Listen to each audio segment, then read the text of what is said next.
இந்த ஞானம் என்கிறது நம்முடைய வாழ்க்கை ரொம்ப அவசியமானது. வேதத்தில் சாலோமன் தான் அதிகமான ஞானத்தை பெற்ற மனுஷன். சாலோமன் அவனுடைய ஒரு ஜெபத்தை ஆண்டவர் அங்கீகரித்து அவனுக்கு ஒரு நல்ல ஞானத்தை ஆண்டவர் தராரு. ஆனால் அந்த ஞானம் இருந்த உடனே எல்லா ஜனங்களும் அவனுக்கு பயப்படுறார்கள். அப்போ எந்த இடத்துல ஞானம் இருக்கிறதோ அந்த மனிதர்களுக்கு நிறைய பேர் பயப்படுவார்கள். அந்த அளவிற்கு ஆண்டவர் அவங்கள ஆசீர்வதிப்பார். வேதம் சொல்லுகிறது, அங்கே இருக்கிற 2 குமாரத்திகள் ஒரு குழந்தையை கொண்டு ரெண்டு பேரும் இதுதான் எங்கள் 2 பேரும் இந்த ஒரு குழந்தை எனக்குரியதுன்னு 2 பேரும் உரிமை கொண்டாடும் போது அந்த இடத்துல ரொம்ப சின்ன பையனாக இருக்கிற இந்த சாலமோன் ரொம்ப ஞானமாய் அந்த காரியத்தை செய்கிறாரு. ஜனங்களெல்லாம் வியப்போட பார்க்குறாங்க.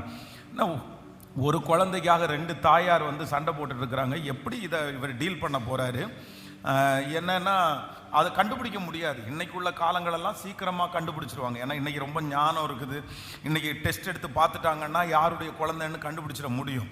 ஆனால் அன்னைக்கு மருத்துவத்தில் அப்படிப்பட்ட எதுவுமே இல்லை. குழந்தை இது என்னுடைய இந்த மாதிரி இது பிரச்சனையும் வந்ததில்லை. ஆனால் இரவு நேரத்தில் தூங்கும்போது ஒரு அம்மா ஒரு குழந்தை மேலே உருண்டு படுத்து அந்த குழந்தை மூச்சு திணறி செத்து போகுது.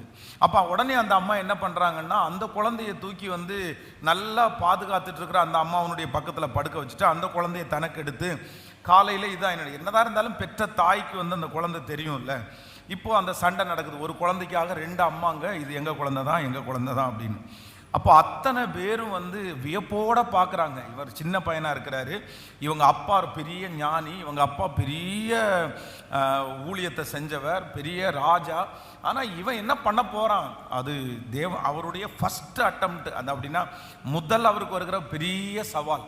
எல்லாரும் வியப்போட பார்த்துட்டு இருக்கும்போது கரெக்டாக அந்த நேரத்தில் சாலோமன் ஒரு வார்த்தை சொல்கிறார். என்ன சொல்கிறாருன்னா, சரி ஒன்றும் பிரச்சனை இல்லை, உங்கள் 2 பேருக்குமே இப்போ குழந்தைக்காக இது பண்ணிக்கலாம். ஒருத்தனை வர சொல்லி கத்தி எடுத்துகிட்டு வாப்பா, 2ஆக கட் பண்ணியிருப்பா, பாதியை ஒரு அம்மாவுக்கும் பாதியை இன்னொரு அம்மாவுக்கும் கொடுப்பா, அவங்களுக்கு 2 பேரும் உயிரோடு இருக்க பிள்ளைக்காக தானே இந்த மாதிரி பண்ணுறாங்க அப்படின்னு சொன்ன உடனே அந்த ஏற்கனவே குழந்தைய கொன்னுட்ட அந்த அம்மாவுக்கு சரி ஆமாம் 2 பேருக்கும் பங்கிட்டு கொடுங்கன்றாங்க. ஆனால் உண்மையான அந்த தாய் இல்லை இல்லை இல்லை வேண்டாம், இது அவளுடைய குழந்தை தான், அவளையே வளர்த்துக்கட்டும், எனக்கு என்னுடைய குழந்தை இல்லை சொன்ன உடனே சாலோமன் என்ன சொல்கிறாருன்னா, இல்லை இது உண்மையான தாய் யார் அப்படின்னா இப்போ சொன்னவங்க தான் உண்மையான தாய், அந்த குழந்தைய அவளிடத்தில் ஒப்படைங்க. அப்போ ஜனங்களுக்கு எல்லாரும் ரொம்ப பிரமிப்பாக இருக்குது. அன்னையிலிருந்து ஜனங்கள் எல்லாரும் சாலோமனுடைய வார்த்தைக்கு கீழ்ப்படிந்தார்கள், பயந்து நடந்தார்கள்.